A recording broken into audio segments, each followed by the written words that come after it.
Hi friends, ഇത് നമുക്ക് ഓവനില്ലാതെ ബേക്കറിയിൽ നിന്ന് കിട്ടുന്ന അതേ ടേസ്റ്റിലുള്ള റെഡ് വെൽവെറ്റ് കേക്ക് എങ്ങനെയാണ് വീട്ടിൽ തയ്യാറാക്കാൻ നോക്കാം. അപ്പോൾ നേരെ വീഡിയോയിലേക്ക് പോവാം. അപ്പോൾ അത് തന്നെ ഡ്രൈ ഇൻഗ്രീഡിയൻസ് ഒക്കെ ഒന്ന് അരിച്ചെടുക്കാം. അപ്പോൾ അതിന് വേണ്ടിയിട്ട് ഞാനിവിടെ ഒരു അരിപ്പയിലേക്ക് 1 കപ്പ് മൈദ ഇട്ട് കൊടുക്കുന്നുണ്ട്. ഈ മൈദയിൽ നമുക്ക് 2 ടേബിൾ സ്പൂൺ മൈദ ഒന്ന് മാറ്റി വയ്ക്കാം. അതിനുശേഷം ഇതിലേക്ക് 3 ടേബിൾ സ്പൂൺ കോൺഫ്ലോർ ഇട്ട് കൊടുക്കാം. അപ്പോൾ കോൺഫ്ലോർ വരുമ്പോൾ കേക്ക് നല്ല സോഫ്റ്റും നല്ല ടേസ്റ്റുമാണ്.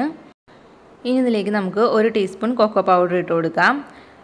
പിന്നെ 1 ടീസ്പൂൺ ബേക്കിംഗ് പൗഡറും ഒരു നുള്ളു ഉപ്പും കൂടി ഇട്ടിട്ട് ഇതെല്ലാം കൂടി നന്നായിട്ടൊന്ന് അരിച്ചെടുക്കാം. അപ്പോൾ ഇതേപോലെ ഒരു 3 വട്ടെങ്കിലും അരിച്ചെടുക്കുക, എന്നാലാണ് ഇതെല്ലാം കൂടി നന്നായിട്ട് മിക്സ് ആയിട്ട് വരുള്ളൂ. അതിന് ശേഷം ഇതൊന്ന് മാറ്റി വയ്ക്കാം. ഇനി ഞാനിവിടെ ഒരു ബൗളിൽ 3 മുട്ട എടുത്തിട്ടുണ്ട്. റൂം ടെമ്പറേച്ചറിലുള്ള മുട്ട വേണം എടുക്കാനായിട്ട്. ഇതിലേക്ക് നമുക്ക് 1 ടീസ്പൂൺ വാനില എസൻസും കൂടി ഒഴിച്ച് കൊടുത്തിട്ട് നന്നായിട്ടൊന്ന് ബീറ്റ് ചെയ്തെടുക്കാം. മുട്ട ബീറ്റ് ചെയ്ത് വരുന്നതോട് കൂടി തന്നെ നമുക്കിതിലേക്ക് പഞ്ചസാര ചേർത്ത് കൊടുക്കണം. ഞാനിവിടെ 1/4 കപ്പ് പൊടിക്കാത്ത പഞ്ചസാര മിക്സിയുടെ ജാറിലിട്ട് നന്നായിട്ട് പൊടിച്ചെടുത്തിട്ടുള്ളതാണ്. അത് ഇതിലേക്ക് കുറേശ്ശെ ചേർത്ത് കൊടുത്തിട്ട് നന്നായിട്ടൊന്ന് ബീറ്റ് ചെയ്തെടുക്കാം. അപ്പോൾ ഇതേപോലെ നല്ല ഫ്ലഫി ആയിട്ട് ബീറ്റായി വന്നു കഴിഞ്ഞിട്ടുണ്ടെങ്കിൽ നമുക്കിതിലേക്ക് 1/4 കപ്പ് സൺഫ്ലവർ ഓയിൽ ഒഴിച്ച് കൊടുക്കാം.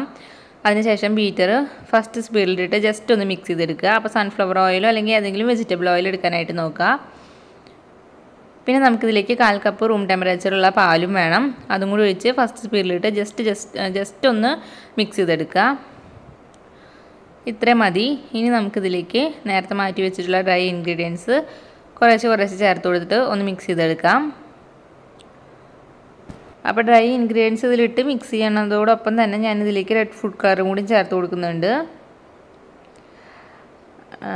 ഇപ്പോൾ ഞാനിവിടെ എല്ലാ ഡ്രൈ ഇൻഗ്രീഡിയൻസും ഇതിലിട്ട് മിക്സ് ചെയ്തെടുത്തിട്ടുണ്ട്.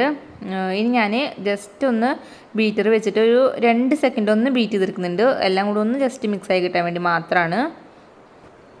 ഇപ്പോൾ ഇവിടെ കേക്കിൻ്റെ ബാറ്റർ റെഡി ആയിട്ടുണ്ട്. ഇനി ഇത് കേക്ക് ടിന്നിലേക്ക് മാറ്റാം.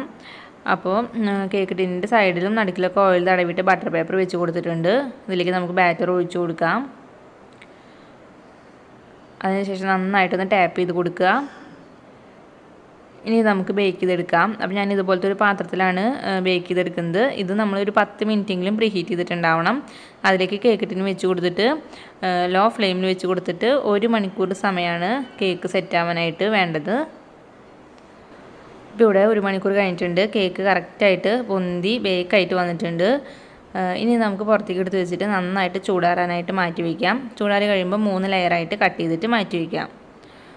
ഇനി ഞാനിവിടെ വിപ്പിംഗ് ക്രീം 1/4 കപ്പ് എടുത്തിട്ടുണ്ട്. നല്ല തണുത്ത വിപ്പിംഗ് ക്രീമാണ് എടുത്തേക്കുന്നത്. അത് നമുക്ക് ബീറ്റർ വെച്ചിട്ട് നന്നായിട്ടൊന്ന് ബീറ്റ് ചെയ്തെടുക്കാം. ഇപ്പോൾ വിപ്പിംഗ് ക്രീം നന്നായിട്ട് ബീറ്റ് ചെയ്തെടുത്തിട്ടുണ്ട്. ഇനി ഇത് നമുക്ക് ഒരു അരമണിക്കൂറെങ്കിലും ഒന്ന് ഫ്രിഡ്ജിൽ വയ്ക്കുക. ഇപ്പോൾ കേക്ക് ചൂടാറിയതിന് ശേഷം 3 ലെയറായിട്ട് കട്ട് ചെയ്തെടുത്തിട്ടുണ്ട്. ഇതിന് ഏറ്റവും ടോപ്പിലത്തെ കുറച്ച് ഭാഗം ഞാൻ ഇത് ഡെക്കറേഷൻ ചെയ്യാനായിട്ട് മാറ്റി വെച്ചിട്ടുണ്ട്. അതിന് ശേഷമാണ് 3 ലെയറായിട്ട് കട്ട് ചെയ്തെടുത്തത്. ഇനി ഞാനിവിടെ ഒരു കേക്കിൻ്റെ ബേസ് എടുത്തിട്ടുണ്ട്. അതിലേക്ക് നമുക്ക് കുറച്ച് വിപ്പിംഗ് ക്രീം ഞാൻ പൈപ്പിംഗ് ബാഗിലാക്കിയിട്ടാണ് എടുത്തേക്കുന്നത്. അതാക്കിയിട്ട് ഒന്ന് സ്പ്രെഡ് ചെയ്തെടുക്കാം. അതിനുശേഷം ഫസ്റ്റ് ലെയർ ഒന്ന് വെച്ച് കൊടുക്കാം. ഇതിലേക്ക് നമുക്ക് എല്ലാ ഭാഗത്താവുന്ന രീതിയിൽ ഷുഗർ സിറപ്പ് ഒഴിച്ച് കൊടുക്കാം. അപ്പോൾ ഞാനിവിടെ 1/2 കപ്പ് പഞ്ചസാരയിലേക്ക് 1 കപ്പ് വെള്ളം ഒഴിച്ചിട്ട് നന്നായിട്ടും തിളപ്പിക്കാം. അതിനുശേഷം നന്നായിട്ട് ചൂടാറാനായിട്ട് വയ്ക്കാം. അങ്ങനെയാണ് ഞാൻ ഷുഗർ സിറപ്പ് ഉണ്ടാക്കിയിട്ടുള്ളത്. അപ്പോൾ കേക്കിൻ്റെ എല്ലാ ഭാഗത്തും ഷുഗർ സിറപ്പ് ഒഴിച്ച് കൊടുത്ത് കഴിഞ്ഞിട്ടുണ്ടെങ്കിൽ നമുക്കിതിൻ്റെ മേലെ വിപ്പിംഗ് ക്രീം എല്ലാ ഭാഗത്താവുന്ന രീതിയിലൊന്ന് സ്പ്രെഡ് ചെയ്ത് കൊടുക്കാം. ഇനി ഞാനിതിൻ്റെ മേലെ കുറച്ച് മിൽക്ക് മെയ്ഡ് ഒഴിച്ച് കൊടുക്കുന്നുണ്ട്. നിങ്ങൾക്ക് വേണമെങ്കിൽ വൈറ്റ് ചോക്ലേറ്റ് ഗനാഷ് തയ്യാറാക്കാം. അത് എന്നിട്ട് ഇതിൻ്റെ മേലെ ഇട്ട് കൊടുക്കാം. ഞാനിപ്പോൾ മിൽക്ക് മെയ്ഡ് ഇട്ട് കൊടുക്കുന്നുള്ളൂ, എക്സ്ട്രാ ഒരു ടേസ്റ്റിന് വേണ്ടിയിട്ടാണ്. ഇതൊന്നും ഇട്ടില്ലെങ്കിലും കുഴപ്പമില്ല. ഇതേപോലെ നമുക്ക് ബാക്കിയുള്ള 3 ലെയറും ചെയ്തെടുക്കാം. ഇപ്പോൾ ഞാനിവിടെ 3 ലെയറും വെച്ച് കൊടുത്തിട്ടുണ്ട്. ഇനി നമുക്ക് മേലെയും സൈഡിലെല്ലാം തന്നെ വിപ്പിംഗ് ക്രീം വെച്ചിട്ട് കറക്റ്റായിട്ടൊന്ന് ഫിനിഷിങ് ചെയ്തെടുക്കണം.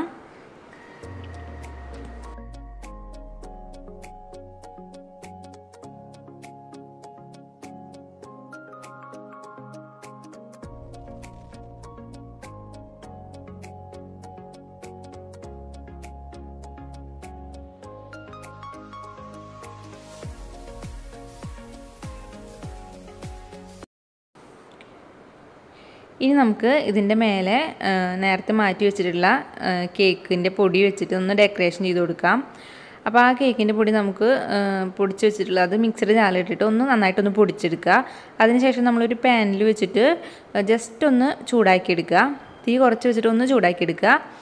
അപ്പോൾ അങ്ങനെ ചെയ്യുമ്പോൾ നമുക്ക് ഇങ്ങനെ അരിപ്പയിൽ വെച്ചിട്ട് അരിക്കുമ്പോൾ ശരിക്കും നല്ല നൈസായിട്ട് തന്നെ കിട്ടും. നമുക്ക് ഇഷ്ടമുള്ള ഡെക്കറേഷൻ ചെയ്തെടുക്കാവുന്നതാണ്. ലാസ്റ്റായിട്ട് ഞാൻ ഇതിൻ്റെ മേലെ ഫ്ലവറും കൂടി വരച്ച് കൊടുക്കുന്നുണ്ട്. അതിൻ്റെ മേലെയും കുറച്ച് കേക്കിൻ്റെ പൊടി ഇട്ട് കൊടുക്കുന്നുണ്ട്. അപ്പോൾ ഇത്രയേ ഉള്ളൂ. അടിപൊളി ടേസ്റ്റ് ആയിട്ടുള്ള റെഡ് വെൽവെറ്റ് കേക്കാണിത്. ഇത് കുറഞ്ഞത് ഒരു 3 മണിക്കൂറെങ്കിലും ഫ്രിഡ്ജിൽ വെച്ചിട്ട് കഴിക്കുക. അല്ലാന്നുണ്ടെങ്കിൽ ഇന്നുണ്ടാക്കിയിട്ട് പിറ്റേ ദിവസം കഴിക്കുകയാണെങ്കിലും നല്ല ടേസ്റ്റാണ്. അപ്പോൾ ഈ വീഡിയോ ഇഷ്ടപ്പെട്ടാൽ ഒന്ന് ട്രൈ ചെയ്ത് നോക്കിയിട്ട് നിങ്ങളുടെ അഭിപ്രായങ്ങൾ എന്നെ കമൻസ് ആയിട്ട് അറിയിക്കുക. പിന്നെ ഈ വീഡിയോ ഇഷ്ടപ്പെട്ടാൽ ലൈക്ക് ചെയ്യാനും ഷെയർ ചെയ്യാനും മറക്കരുത്. പിന്നെ ഈ ചാനൽ പുതിയതായിട്ടാണ് നിങ്ങൾ കാണുന്നതെങ്കിൽ പ്ലീസ് ചാനൽ ഒന്ന് സബ്സ്ക്രൈബ് ചെയ്യണേ. അപ്പോൾ ഇനി വേറൊരു വീഡിയോ ആയിട്ട് കാണാം. അതുവരേക്കും എല്ലാവർക്കും ബൈ.